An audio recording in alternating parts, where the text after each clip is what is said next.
Bonsoir à tous, ravi de vous retrouver dans le premier numéro de la Semaine Éco de cette année. Nous avons décidé de commencer 2022 avec une thématique du présent et de l'avenir, la transition énergétique. Pour réduire notre dépendance au pétrole, au gaz et au charbon, les énergies renouvelables apportent des réponses durables à des préoccupations liées à la sécurité, la santé, l'environnement et même à l'économie. Source inépuisable, faible émettrice de gaz à effet de serre, abordable aussi, nous allons le voir tout au long de notre débat, les énergies renouvelables représentent le présent, mais aussi et surtout l'avenir. Un dossier prioritaire sur la table du gouvernement. Le président de la République, Abdelmajid Tebboune, avait donné, souvenez-vous, un délai de 3 mois pour les collectivités locales et les établissements publics de passer vers une transition énergétique. Quelles sont les capacités de notre pays en matière de production d'énergie propre?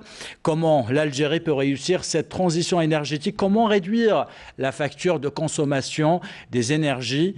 Il sera également question de recherche et développement. Comment impliquer nos unités de recherche dans les différentes universités algériennes et le rôle aussi de Sonelgaz. Il sera question d'investissement, d'achat, de distribution de cette énergie propre. Pour en parler, j'ai le plaisir de recevoir Marwan Chaben. Vous êtes chef de cabinet au ministère de la Transition énergétique et des énergies renouvelables. Je reçois également Messaoud Khalifi, secrétaire général du commissariat aux énergies renouvelables et l'efficacité énergétique, et également Boukhalfa Yaissi, directeur général du cluster énergie solaire. Merci à tous les trois de participer à ce numéro de la Semaine Éco intitulé Transition énergétique, le défi 2022. Et on commence avec vous, Marwan Chaben. Avant de rentrer dans le vif du sujet, parlez-nous de notre politique aujourd'hui en matière d'énergie renouvelable et de transition énergétique. Un ministère aujourd'hui chapeaute cette stratégie. Très bien. Merci d'abord pour cette invitation qui va nous permettre un peu de rappeler le cadre général de cette transition énergétique et rentrer un peu plus dans le détail au fur et à mesure de l'émission. Donc la transition énergétique d'abord réclame un ensemble de ruptures historiques. Les dernières décisions du président de la République et du gouvernement, c'est vouloir amorcer ce genre de rupture historique. Parce que derrière ces ruptures historiques, c'est d'abord satisfaire un ensemble d'enjeux.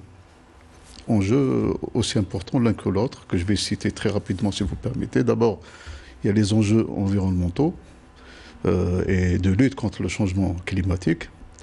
Vous le savez, et nous le savons tous maintenant, que le système énergétique actuel est très énergivore et intensif en carbone. Mais maintenant, actuellement, et il le sera de plus en plus, confronté à des seuils écologiques, à des seuils, comment dirais-je, à des seuils climatiques très critiques. Nos engagements, c'est de réduire les gaz à effet de serre de 7% à 22%. Dans un laps de temps qui devient de plus en plus court. Le deuxième enjeu que fait face un ensemble de pays, mais aussi l'Algérie, c'est la rarification des ressources fossiles, conventionnelles, mais entre guillemets même les ressources fissiles. Je rappelle que notre consommation nationale énergétique est basée majoritairement sur une consommation de gaz naturel. 30% dans la production d'électricité, qui est à 99% de production d'origine gaz naturel, et 40% de consommation finale de gaz naturel. Avec une évolution de la consommation de 5% par année en moyenne, dans les scénarios, je vais dire, moyens, mais aussi une évolution démographique d'environ 1 million d'habitants par an, avec des réserves de gaz qui sont finis, de l'ordre de 2400 milliards de mètres cubes. Nous allons aller vers un pic de production de gaz naturel vers 2028 et fatalement vers un déclin de cette production à partir de 2034. Et nous allons voir dans un instant de quelles ressources nous disposons. Je termine juste sur deux enjeux très importants. Troisième enjeu, c'est la garantie de la sécurité et de l'indépendance énergétique. Indépendance, c'est juste pour expliquer aux téléspectateurs, indépendance, c'est pouvoir satisfaire les besoins énergétiques du pays sans avoir à recourir à des importations de sources d'énergie aux sources primaires. Une question de souveraineté. De souveraineté. La sécurité énergétique, parce qu'elle est liée aussi à l'intermittence des énergies renouvelables, c'est aussi d'assurer un fonctionnement stable et continu, tout en sortant de la dépendance aux hydrocarbures. Et enfin, dernier enjeu, et non le moindre, c'est le besoin de transformer notre économie, qui est plus rentière que productive et efficace. Je rappelle juste que 75% de l'énergie consommée n'est pas créatrice de richesse. Très bien. Alors, merci. Nous allons voir de quels moyens nous disposons justement dans un instant. Monsieur Khalif, Monsieur Chaben vient nous parler de rupture historique. Les mots ont un sens, d'enjeux environnementaux aussi. Vous êtes à la tête du commissariat aux énergies renouvelables et l'efficacité énergétique. Dans votre rapport, le fameux rapport de 2020, vous avez parlé de l'importance de décentralisation de la production des énergies et s'éloigner d'une centralisation traditionnelle. Voilà, donc le concept de génération distribuée d'électricité à base de ressources renouvelables a tout le temps été le point de lancement donc de toutes les stratégies d'énergie renouvelable pratiquement dans tous les pays. C'est vers la fin des années 90, d'abord au début, par exemple on prend certains cas de pays européens suite aux directives, si vous voulez, qui suivent donc l'histoire de la transition énergétique qui a commencé à se formaliser donc dès le début des années 90 et surtout donc déjà il y avait des gestes politiques et économiques qui ont été faits, c'est par exemple la libéralisation de la production d'électricité, c'est en prévision donc d'un marché qui est assez dynamique et qui justement ne peut exister que s'il y a décentralisation, parce que de toutes les façons, tout le monde va s'y mettre sur le réseau. De toutes les façons, pour de multiples raisons, il n'y a pas. À l'époque, il y avait par exemple l'histoire de l'intermittence des principales ressources renouvelables qui étaient l'éolien et le solaire. Donc les gens parlaient de stockage, par exemple, du souci de stockage. Mais déjà, le réseau, disons, permettait, disons, en gros, de résoudre le problème, puisque lui-même, il servait donc de moyen où tous les petits producteurs peuvent, disons, mettre leur petite production. Et donc, tous les pays, on parle de toits solaires, donc tous les pays, comme l'Allemagne et les États-Unis, ils ont commencé par des petits programmes de toits solaires, et donc ils ont commencé, et le succès est vite arrivé, et c'est à partir de là que, par exemple, les approches de feed-in tarif, ainsi de suite, qui sont venues donc, en faveur donc, des citoyens, et il y en a des pays qui battent des records et il y en a d'autres. Par exemple, l'Allemagne, maintenant, elle a à peu près plus de 2 millions de petits producteurs qui produisent environ 35 à 40 gigawatts, ce qui est pratiquement le double de nos propres capacités, toutes sources confondues. Et elle a été dépassée dernièrement par l'Australie également, qui travaille énormément sur cette histoire de production décentralisée. Bien sûr que maintenant, avec l'avènement de l'hydrogène, disons, la production centralisée est également parvenue, si vous voulez, à être intéressante, puisque là, il y a, si vous voulez, une charge potentielle pour ces grosses centrales-là. Mais pour ce qui est donc disons, de l'utilisation générale, c'est la production distribuée qui a avancé. Et c'est M. Bouchalfa-Yassi qui va nous dire maintenant, qu'est-ce qui nous empêche d'aller vers une production décentralisée. Monsieur Khalif vient de citer un certain nombre d'exemples de pays qui ont réussi cette politique, cette stratégie. Merci pour l'invitation. Je voudrais d'abord juste ouvrir une parenthèse. Donc j'étais là à la fin de l'année 2020 pour clôturer l'année 2020. Le sujet était les énergies renouvelables. Et maintenant, donc, début 2022, vous ouvrez la semaine éco sur les énergies renouvelables. Vous étiez là en novembre, je pense, 2000. Non, c'était en décembre. En décembre. Oui. C'est dire l'importance de cette thématique qui revient voilà. Souvent. Non, ce que je veux dire par là, on voit tout de suite le positionnement des énergies renouvelables. En 2020, c'était le dernier thème, enfin juste pour faire un peu d'humour. Alors maintenant, si je reviens un peu à votre question, il faut d'abord aussi regardez la problématique chez nous. Donc, ça a été bien expliqué. Nous avons presque 10,5 millions de clients chez Sonelgaz. C'est énorme. Ça veut dire que vous, moi, etc. Et donc, ça veut dire que nous représentons finalement une source de consommation très, très importante. Et que donc la problématique de pouvoir trouver des solutions au niveau décentralisé, je pense que ça coule de source, il faudrait effectivement y aller. Alors aujourd'hui, qu'est-ce qui empêche je dirais ce déploiement à petite échelle? Principalement la réglementation. C'est-à-dire que si on regarde au niveau donc de ce qui existe ici en Algérie, on a plus facilité l'accès aux grandes centrales pour pouvoir donc produire et injecter sur le réseau principalement de transport. Et on n'a pas du tout travaillé au niveau donc de la distribution, qui va faire en sorte que les gens, les écoles, les mosquées, les petits producteurs pourront se raccorder à ce niveau-là. Donc je rappelle aussi que ça fait partie du plan d'action du gouvernement, donc dans lequel cette problématique de décentralisation qu'on appelle plus autoconsommation, le ministère donc de la transition énergétique doit aller dans ce domaine-là pour pouvoir donc mettre en place une réglementation qui va pouvoir faciliter le raccordement et trouver un modèle économique pour permettre aux uns et aux autres de pouvoir s'équiper, par exemple, en système solaire. Il y a un projet pilote d'une soixantaine d'écoles qui fonctionnent aujourd'hui 100% grâce à l'énergie solaire. Enfin, il y a plus que ça. Ils sont, je pense, plus du côté autour de 600 que 60. 600, pardon. Ouais. Voilà. Et donc, je pense que le CRFE a fait déjà un travail d'audit et d'analyse dans ce domaine-là. Il y a eu une sorte de passage aussi de systèmes avec les batteries à d'autres systèmes sans batterie.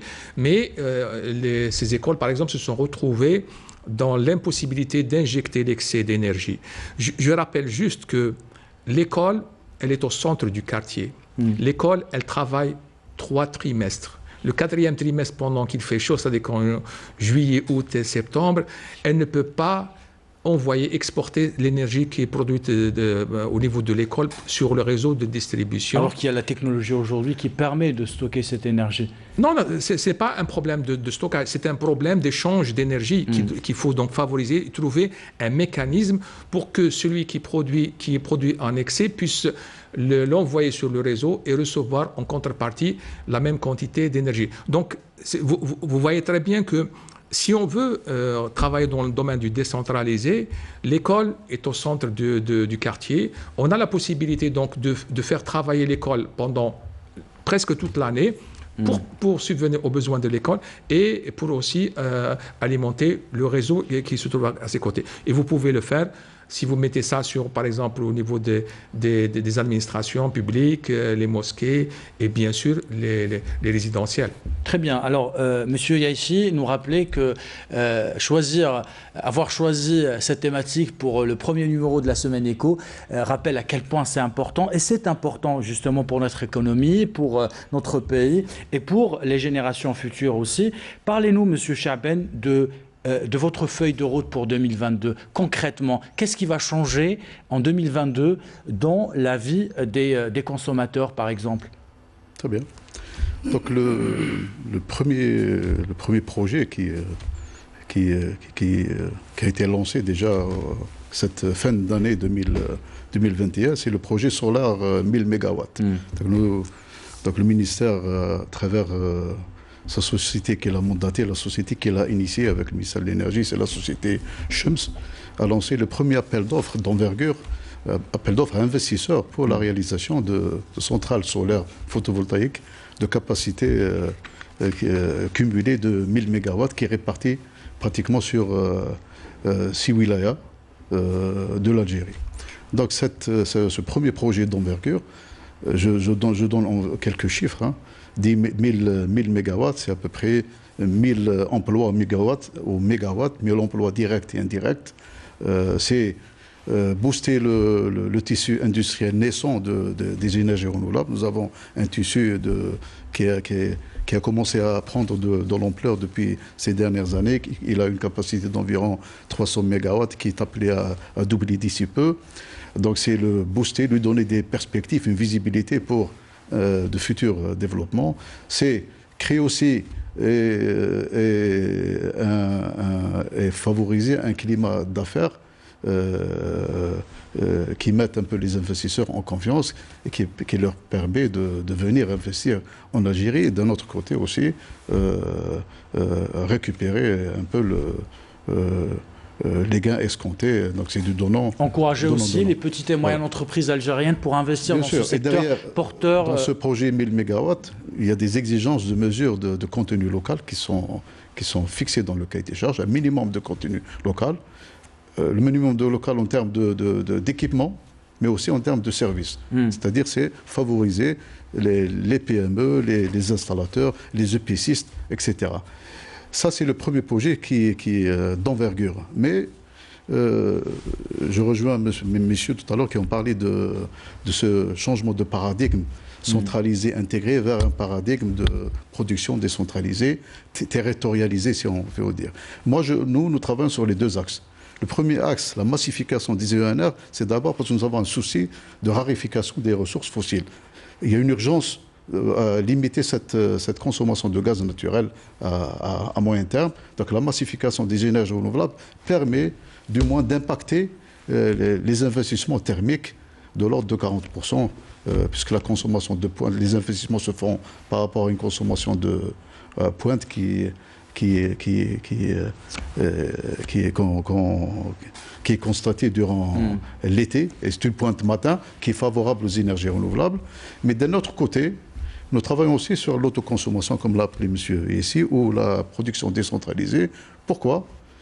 Parce que nous sommes certains que les territoires, quand ils vont prendre en charge le potentiel local terrain, ça va créer un PIB local. Mais le problème n'est pas une complexité technologique en soi, si ce n'est un environnement à mettre en place dans ces régions. Il faut trouver dans ces régions, une fois les installations posées, il faut trouver les bons installateurs, il faut trouver le bon équipement, il faut trouver des services d'entretien pour rendre pérenne l'installation, sinon au bout de 2-3 ans, et c'est un investissement, un nouveau CAPEX qui doit être mis en place. Justement, donc nous travaillons sur cet environnement réglementaire. Monsieur Chahben, pour passer vers cette transition énergétique, l'État donne l'exemple. Je le rappelais en début de cette émission, le président de la République avait donné un délai de 3 mois pour les collectivités locales et pour les établissements publics de donner cet exemple et de passer vers une transition énergétique. Est-ce que c'est réalisable ? C'était lors du mois de novembre qu'il avait donné cette orientation. On est en janvier. Est-ce qu'on passe naturellement vers cette transition énergétique? C'est une question que je vous pose à tous les trois. Allez-y, commençons. Cette décision de booster un peu, de donner un peu, amorcer cette transition énergétique qui semble lente à démarrer à travers les équipements publics. L'éclairage public, en priorité dans les zones isolées qui sont loin ou non connectées au réseau, la viabilité économique va de soi. Dans une région, au lieu de tirer un ensemble de kilomètres de réseau, maintenant les équipements solaires sont assez compétitifs pour qu'on puisse les installer très très rapidement. D'un autre côté, la facture énergétique des communes et des collectivités locales devient de plus en plus lourde à prendre en charge.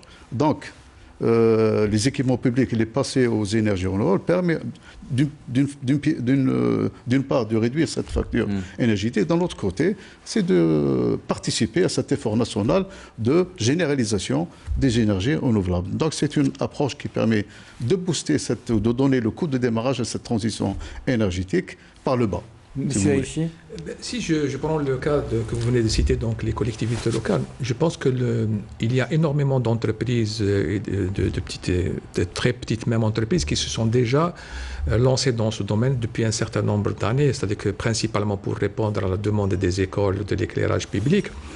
Mais on a besoin un petit peu de les fortifier. C'est-à-dire qu'on a vu souvent qu'il y avait une très forte, je dirais, concurrence qui a influé négativement sur la qualité des installations et même sur les prix. C'est-à-dire qu'on voit des prix absolument très très bas qui rendent l'investissement quelquefois problématique pour les collectivités locales. Il y a aussi la nécessité de s'entourer d'un certain nombre de services aujourd'hui qui n'existent pas. C'est par exemple le bureau d'études. On a besoin que, par exemple, les collectivités locales travaillent avec les bureaux d'études. Les bureaux d'études vont travailler avec les entreprises. Et donc, en mettant un petit peu dans cette répartition de l'industrie qui devient horizontale et non pas verticale telle qu'on la connaît actuellement, ça va permettre aussi de créer de nouveaux schémas, de créer de nouvelles compétences. Et c'est ces compétences-là qui vont pouvoir nous amener à assurer la pérennité de ces actions. Moi, je peux vous garantir que très rapidement, on peut mettre tout ça en place. Vous pouvez mettre tout ça en place. Qu'est-ce qui vous en empêche? Qu'est-ce qui nous empêche? Concrètement. Alors, qu'est-ce qui nous empêche? Il faudrait qu'il y ait... plus de coordination entre les secteurs? D'abord, il faut qu'il y ait des chiffres qui soient avancés. C'est-à-dire qu'il faut que l'État dise on voudrait installer 1000 écoles en février, 2000 systèmes d'éclairage, etc. Il faut quand même donner des indications pour que les entreprises aussi puissent se préparer. Parce qu'on a aussi besoin que nos entreprises puissent aussi recruter, former du personnel, que les bureaux d'études puissent être pliés c'était presque par la main pour pouvoir donc les intéresser à un nouveau marché qui va se développer dans le futur. Monsieur Khalif? Oui, de toute façon, je pense que le président de la République a raison donc de rappeler, et ça de toutes les façons, puisqu'on connaît que dans notre cas, les choses normalement auraient dû commencer il y a très longtemps. De toutes les façons, il n'est jamais trop tard. On a accusé beaucoup de retard. Ouais, voilà. Et donc pour ce qui est donc de réaliser, disons, ces objectifs-là, donc de diversifier nos ressources-là, notamment auprès des collectivités locales.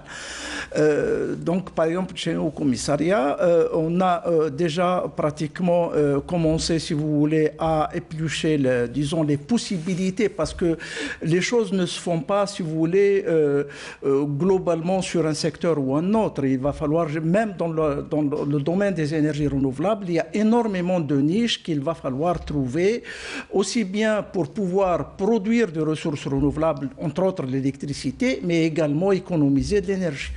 Et c'est pour ça que, par exemple, donc, dès le début, donc, comme vous l'avez dit tout à l'heure dans le rapport, donc, on a plus accentuer la chose sur, par exemple, les productions distribuées. Ça, d'abord, c'est un acte citoyen, donc d'intéresser le maximum de gens. Ça, d'abord.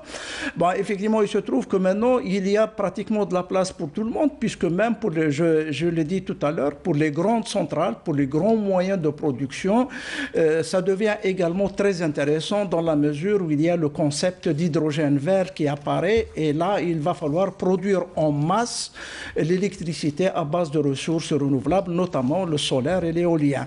Donc là, voilà déjà un... Donc pour l'autre, on a dit donc, qu'il y a énormément de pays qui ont réussi, si vous voulez, leur transition pratiquement en rendant la chose extrêmement, disons, dynamique, si vous voulez, entre citoyens, si vous voulez. Donc maintenant, il y a des débats très intéressants, des forums entre gens qui échangent leurs expériences en matière de production locale, donc au niveau de la maison, au niveau du tertiaire, au niveau de... Et donc là, pratiquement, donc sur l'autre plan, donc c'est pour ça qu'on veut s'attaquer à notre niveau, par exemple, au niveau de la production distribuée. Et c'est pour ça que ça fait quand même autour de 7 à 8 mois qu'on avait commencé par la base. Et la base, c'est quoi? C'est tout simplement la réglementation nécessaire. La réglementation, donc, à condition d'appliquer aussi les réglementations, les lois 2000 2 n'est pas toujours appliquée. C'est ça. Donc, tout le monde se base sur la loi de 2002. Et justement... Qui était très ambitieuse à l'époque. Ah oui, oui, oui, tout à fait. Elle était même en avance. Donc, à peine, d'ailleurs, il y avait des lois, par exemple, je pense en Belgique, certains pays européens qui sont sortis après. Donc, voilà.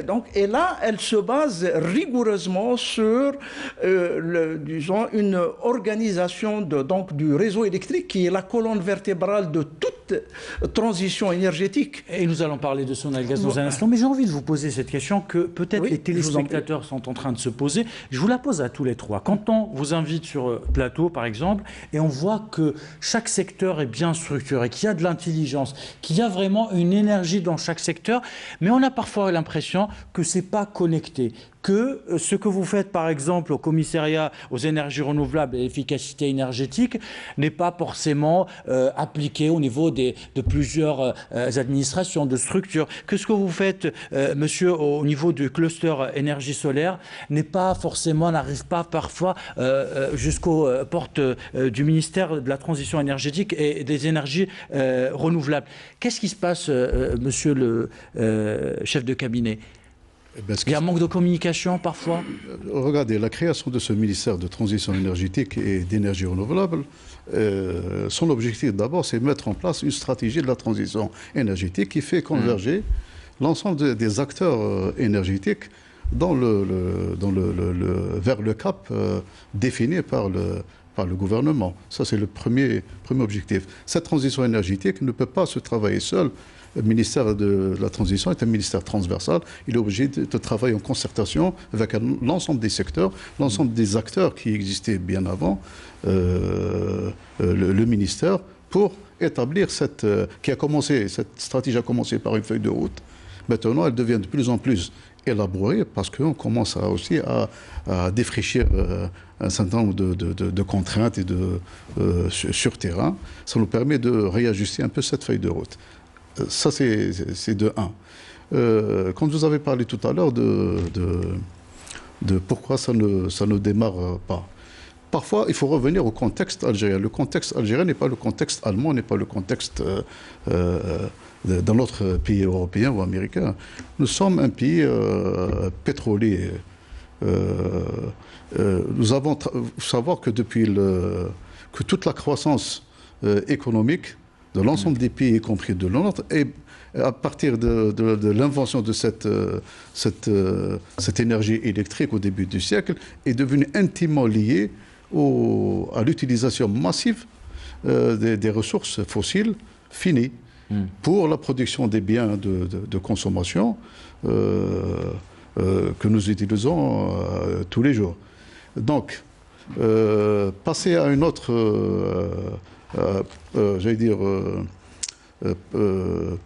faire de la transition énergétique, c'est de passer de ce système énergétique carboné et limité en ressources à un système énergétique décarboné et durable.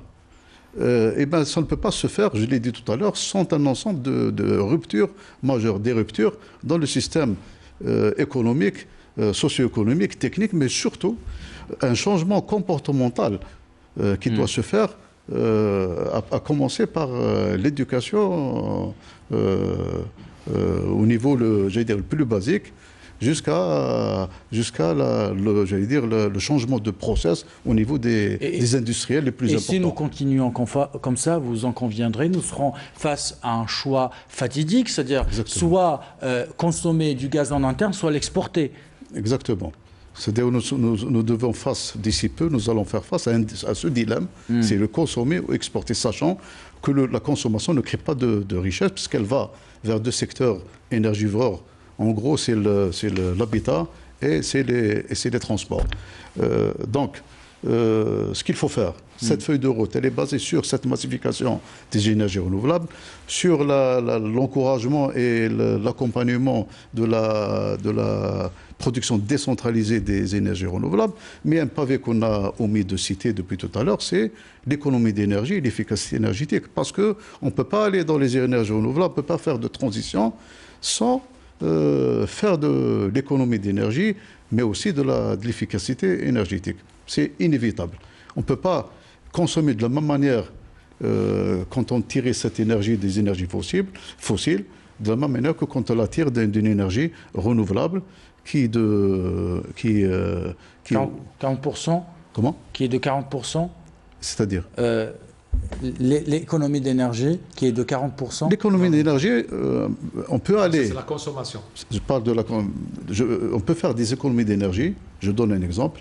Quand on fait l'audit d'un process industriel, les premières actions d'amélioration de sa consommation énergétique peuvent faire gagner jusqu'à 30% de sa consommation énergétique, multiplié par le nombre d'industriels. Si on fait la même chose dans le secteur de l'habitat à travers des travaux d'isolation, à travers un éclairage performant, ça c'est important aussi pour l'éclairage public performant, si on travaille aussi sur le secteur des transports, parce qu'on oublie, l'énergie, ce n'est pas uniquement l'électricité, l'énergie aussi, c'est la consommation de carburant. C'est la consommation de carburant et c'est aussi... De manière abusive, je donne un exemple, avec un kilogramme équivalent de pétrole, vous pouvez faire 10 km en voiture, avec cette même quantité d'énergie, vous pouvez faire 100 km en tramway. Donc favoriser le transport collectif, par exemple, dans la politique des transports, permet d'un côté de limiter la pollution, d'un autre côté d'économiser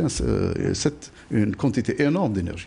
Monsieur Khalif, oui. Nous avons parlé aussi, effleuré la question de confiance aussi. Elle est très importante dans cette politique de transition énergétique. Si le citoyen ne fait pas confiance à cette énergie, nous ne pouvons pas le convaincre. Et il y a un certain nombre d'exemples, vous les connaissez, parfois on passe vers une transition énergétique, vers des modèles pilotes qui parfois ne fonctionnent pas. Pourquoi? Quand on fait des recherches, on se rend compte qu'on a choisi des matériaux qui ne sont pas forcément les meilleurs, qui ne sont pas forcément les plus adaptés.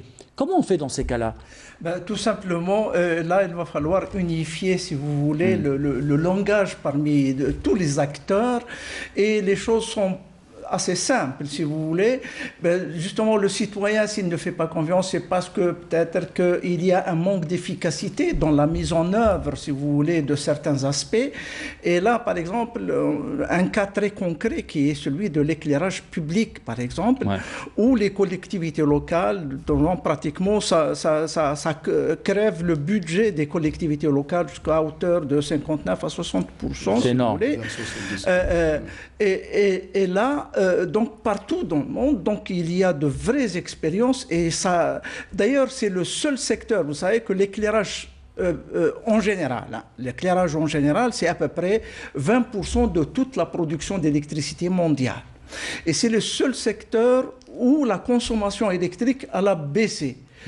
Tout simplement à cause donc de la bonne application d'abord des réglementations et surtout de l'avènement technologique qui sont les LED, qui sont extrêmement efficaces. Tout à l'heure, vous parliez donc d'un taux, si vous voulez, d'économie d'énergie. Dans l'éclairage public, actuellement, avec les nouvelles techniques, on arrive jusqu'à 60 à 70% à très grande échelle. Et donc déjà, beaucoup de pays tablent sur l'horizon 2030, par exemple, pour faire du tout LED.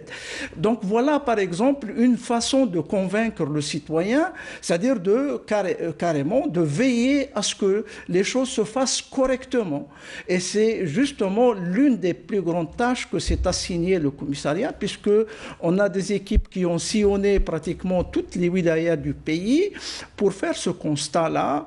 Et donc, pour que les choses se fassent bien, il va falloir peut-être travailler à la source. Et travailler à la source, c'est peut-être unifier le langage entre tous les acteurs et veiller à ce que les mêmes lois, si vous voulez, gouvernent tous les domaines. Par exemple, la réglementation. Une petite question. Est-ce que vous êtes consulté, par exemple, quand il y a des appels d'offres au niveau de wilaya, au niveau de régions éloignées, etc. Est-ce qu'on fait appel à votre expertise?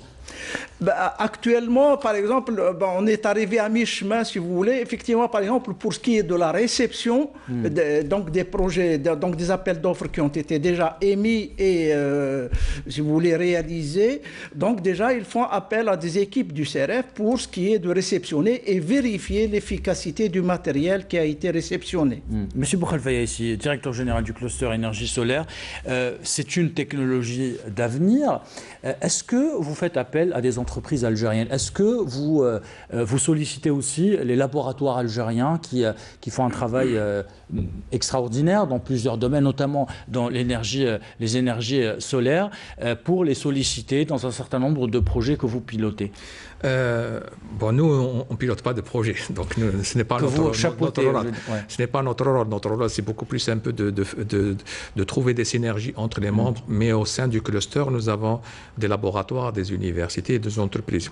Donc, par exemple, nous appuyons, par exemple, le travail qui est fait par un centre de recherche pour la mise en place d'un laboratoire de test de panneaux solaires et pour aussi des équipements comme les onduleurs et les batteries qui vont venir par la suite. Produits en Algérie?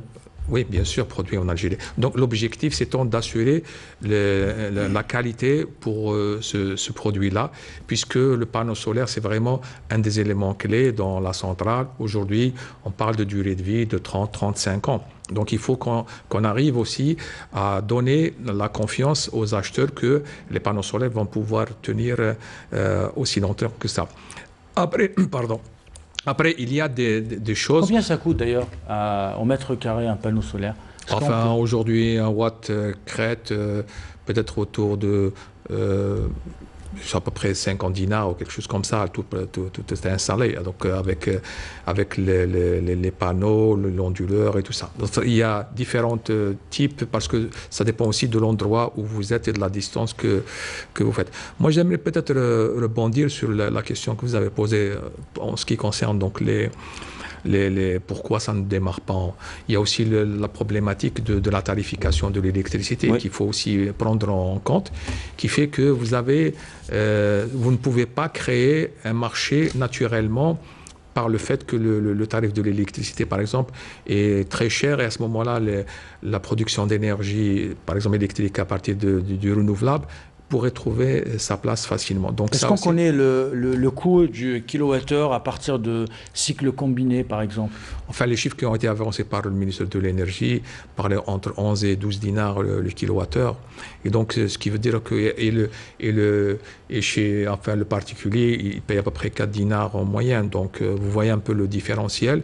Et c'est là aussi vous avez toute la problématique de la déperdition et qui fait que les gens un peu, non pas usent, mais abusent de l'utilisation de l'énergie. Donc ça aussi, c'est un des éléments qui empêche cet aspect de pouvoir donc se propager aussi bien dans les institutions qu'au niveau donc des utilisateurs finaux qui pourraient être les acteurs économiques ou bien les usagers simples comme vous et moi. Donc voilà, ça c'est un des paramètres aussi qui fait que la difficulté de pouvoir donc propager ou bien disséminer cette culture d'efficacité énergétique et d'énergie renouvelable dans notre société. Parmi les questions que j'ai envie de vous poser aussi, M. Chaben. Je complète juste sur l'aspect tarification. Un travail qui se fait maintenant sur les systèmes de subventions pour recibler les subventions au lieu de les éliminer, parce qu'il faut d'abord préserver une certaine catégorie de population. Mais dans un premier temps, on n'est pas obligé, on peut aller vers un certain nombre de priorités. Par exemple, les énergies renouvelables dans le secteur agricole, dans un certain nombre d'exploitations, sont relativement maintenant viables avec la baisse des coûts des renouvelables. Donc l'hybridation d'un certain nombre d'exploitations agricoles qui utilisent le diesel en intégrant avec un taux de pénétration qui peut aller jusqu'à 30% d'énergie renouvelable, c'est tout, peut améliorer vraiment la desserte énergétique de cette exploitation et faire économiser à l'État des milliards en termes de carburant subventionné d'une part. De l'autre côté, dans le domestique et dans le ménage, on peut déjà prioriser les sites qui ne sont pas déjà raccordés au réseau Sonelgaz, des sites isolés, des sites qui, éloignés du réseau. Déjà là, la rentabilité un peu des installations énergétiques se trouve naturellement, est là, naturellement. Maintenant, quand on arrive maintenant aux domestiques urbains, etc., où le réseau existe, effectivement, la tarification artificiellement basse fait que le coût d'investissement initial risque de demander un peu plus de temps pour être, j'allais dire, rentabilisé. Et pour aller dans ce sens de rupture, justement, il faut impliquer aussi Sonalgaz, qui devrait aussi distribuer cette énergie renouvelable. Aujourd'hui, il paraît que ce n'est pas très rentable d'acheter cette énergie renouvelable. La réglementation est claire dans ce sens. Si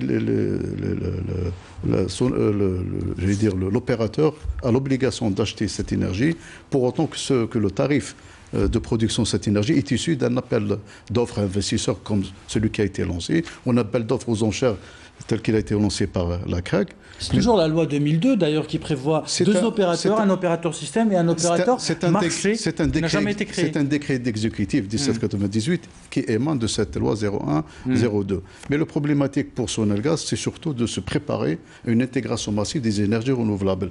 Autrement dit, préparer le réseau, notamment le réseau de distribution, à travers ce qu'on appelle maintenant les smart grids, mais c'est surtout un système d'échange d'informations à travers, par exemple, le compteur intelligent qui va permettre d'échanger l'énergie de bas en haut. Il faut savoir qu'à un moment donné, c'est Sonalgaz qui produit, ou un autre opérateur, donc d'une manière centralisée, et l'énergie est consommée par le client, j'allais dire le client basse tension, le client moyenne tension, le client haute tension.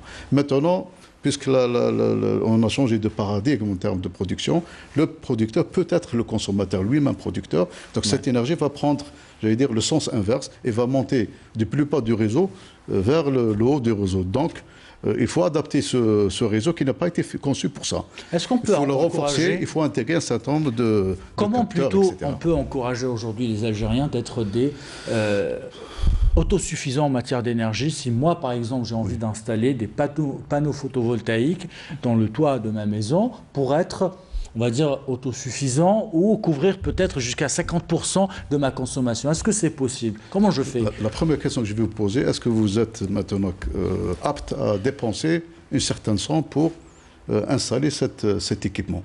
S'il y a retour sur un investissement à long terme, oui. Maintenant, sur lequel nous travaillons maintenant, c'est une réglementation incitative pour favoriser ce premier élan.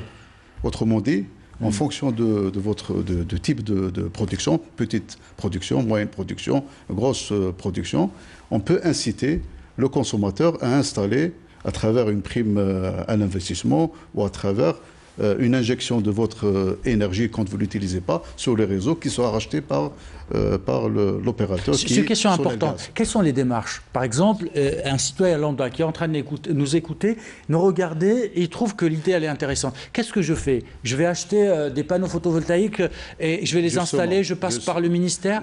Non. Justement, il ne faudrait pas que ça soit centralisé. Il faudrait que le marché marche par lui-même. Nous venons de proposer un texte pour l'agrément des bureaux d'études, l'agrément des installateurs, mais aussi pour la qualification des équipements d'énergie renouvelable, notamment solaire. Autrement dit, si vous avez besoin de vous équiper, vous allez voir dans un site donné, qui soit au niveau du CRF, ou au niveau du cluster, ou là, au niveau du ministère, vous allez trouver la liste des bureaux d'études agréés, la liste des installateurs agréés. Vous allez aussi, eux, ils ont l'obligation de s'équiper auprès de fournisseurs dont les équipements sont homologués. Est-ce qu'il y a un avantage? Est-ce qu'il y a un avantage? Est-ce que je peux bénéficier d'un avantage ou d'une prime quand j'installe cela? C'est l'autre réglementation sur laquelle nous travaillons, en fonction du niveau justement de production, d'évaluer un peu la prime à l'investissement qu'il faudrait donner sur 5 ans ou sur 7 ans, etc., pour permettre à vous, à un client. C'est une réglementation sur laquelle vous travaillez, juste pour qu'on soit clair. Elle n'est pas encore effective. Non, elle n'est pas encore effective. Voilà, je pense qu'il y a pas mal de points sur lesquels il va falloir trancher, si vous voulez, le débat, parce que quand même, ça fait très longtemps que l'on discute sur ce sujet-là. Donc, rien que le fait de citer une loi de référence qui est de 2002 jusqu'à aujourd'hui, donc il va falloir réellement trancher. Donc d'abord, vous avez commencé par dire, par exemple, que Sonalgaz juge que ce n'est pas rentable. Bon, je vous répète que Par exemple, il y a des producteurs qui sont prêts à déverser leur excès d'énergie gratuitement, sans problème. Donc, finalement, l'avènement, parce que là, les appréhensions que l'on rencontre, si vous voulez, pour justement activer le marché dans le domaine, et là, si vous voulez, il n'y a pas 36 solutions, puisque toutes les énergies renouvelables, toutes les ressources renouvelables, si vous voulez, sont utilisées comme énergie primaire, elles sont converties en électricité. Donc il n'y a pas d'autre solution que de vendre le produit final qui est l'électricité. Et pour la vendre, il n'y a pas 36 solutions. C'est de la mettre sur le réseau. C'est exactement la même chose que ça a été fait. Et d'ailleurs, je vous ai parlé du début donc quand les gens, disons, voyaient venir les choses, c'est vers les années 90 que, par exemple, en Grande-Bretagne, qui est censée être, donc qui a libéralisé la production d'électricité, donc qui voyait les choses venir, il n'y a pas d'autre solution. Donc voilà un point sur lequel il va falloir trancher. Et donc pour ce qui est de cette réglementation, je répète que puisque c'est un domaine nouveau, et quand même il n'y a pas uniquement le côté financier, si vous voulez, il y a également le côté technique qu'il va falloir bien préparer. Et justement, les appréhensions des gestionnaires du réseau vers la fin du 20e, c'est-à-dire 1900. Donc, c'est vrai qu'il y avait des appréhensions, puisque c'est deux ressources un peu qu'on ne contrôle pas, puisque ça dépend du soleil, ça dépend du vent, qu'on ne maîtrise pas. Mais depuis, les choses ont tellement évolué qu'au contraire, actuellement, les gestionnaires du réseau cherchent justement les producteurs du genre photovoltaïque ou bien éolien. Donc, il va falloir trancher. Et puis, de toutes les façons, c'est quelque chose qui a, disons, comment on fait les autres, si vous voulez, pour réussir dans ce domaine-là. Jusqu'à aujourd'hui, on parle du réseau, donc parce qu'effectivement, là je clôture, parce que actuellement, vous avez bien posé la question, que fait le citoyen s'il veut installer des panneaux? Il vous est interdit, tout simplement. Parce que, pour l'instant, c'est interdit. Mais bien sûr, parce que quand vous allez... M. Chaben nous dit qu'on travaille dessus. M. Chaben nous dit non. Oui, le temps que la réglementation sorte, mais bien sûr. Il faut faire la différence en deux. Si vous voulez produire pour vous-même sans injecter sur le réseau, vous pouvez le faire. Libre à vous. Si vous avez une terrasse, etc., c'est un investissement à faire. Vous voulez avec stockage ou sans stockage, c'est un coût supplémentaire à prévoir. Maintenant, si vous voulez maintenant injecter ce surplus d'énergie, actuellement, nous travaillons sur une réglementation qui permette ou qui oblige l'opérateur à racheter cette énergie, parce que tout le problème, c'est quoi? Ce n'est pas le problème en lui-même de l'énergie en elle-même, mais c'est du tarif d'achat de cette énergie.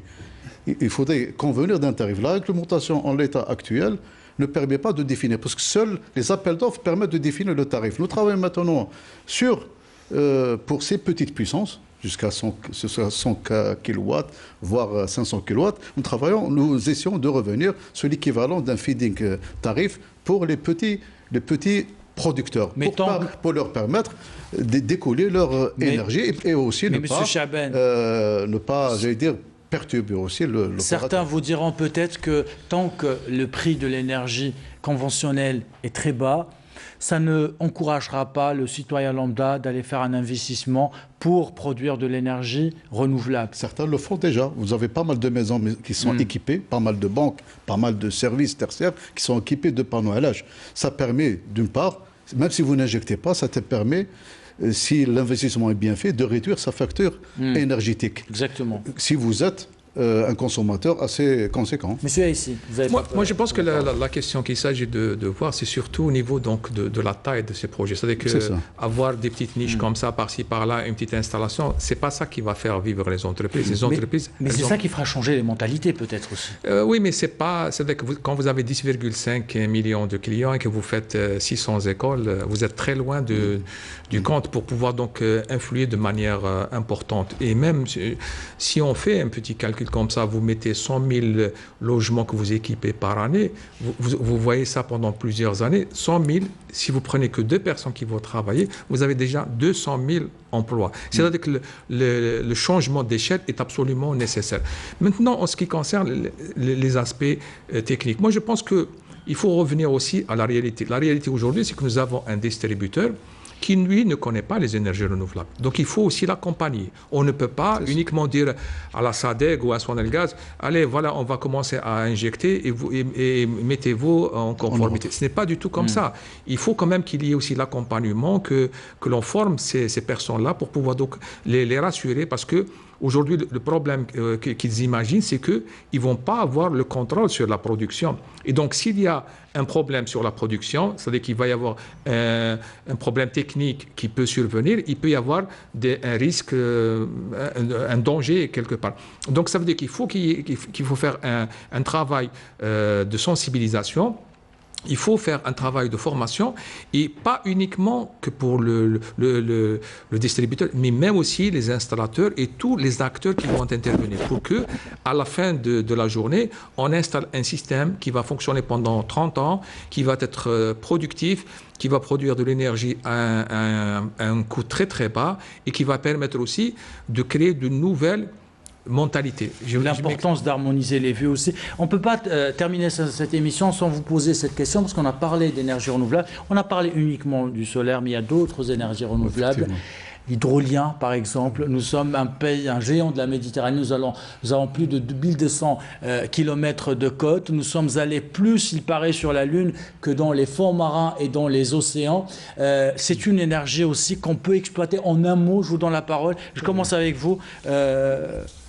Monsieur Chaben. Effectivement, nous travaillons sur un modèle énergétique à 2030, à 2050, qui soit le plus équilibré possible. Une part va rester pour le gaz naturellement c'est une énergie, c'est une source de transition, mais les filières renouvelables vont prendre de plus en plus de part j'allais dire entre guillemets, de part dans ce mix énergétique. Nous espérons qu'il soit de 30% en 2030 dans le scénario moyen, mais 50% de le scénario souhaité. Mais il n'y a pas que le solaire dans cette part d'énergie renouvelable. Il y a l'éolien, qui est un gisement très très important, mais entre guillemets méconnu.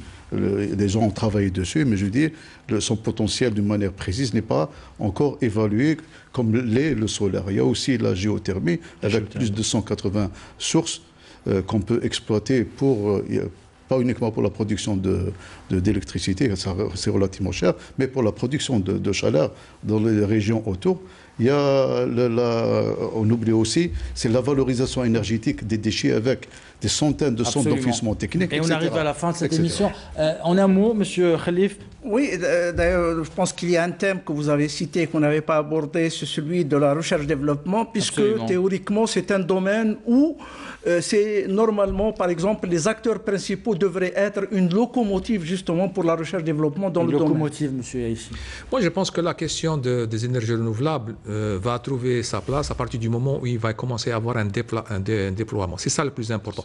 Il faut commencer avec le solaire, ensuite faire introduire toutes les autres sources d'énergie renouvelables connues. Merci à tous les trois d'avoir participé à cette émission. Messaoud Khalif, vous êtes secrétaire général du commissariat aux énergies renouvelables et l'efficacité énergétique. Boukhalfa Yaïssi, vous êtes directeur général cluster énergie solaire. Et monsieur Marwan Chaben, vous êtes chef de cabinet au ministère de la Transition énergétique et des énergies renouvelables. Merci à vous d'avoir suivi cette émission. Merci de l'avoir suivi. Je l'ai préparé avec Nawal Abada. Elle a été réalisée par Abou Najma Boulis. Je vous retrouve à partir de jeudi prochain pour le journal de 19h et dimanche prochain pour un autre numéro de la Semaine Éco. Belle soirée.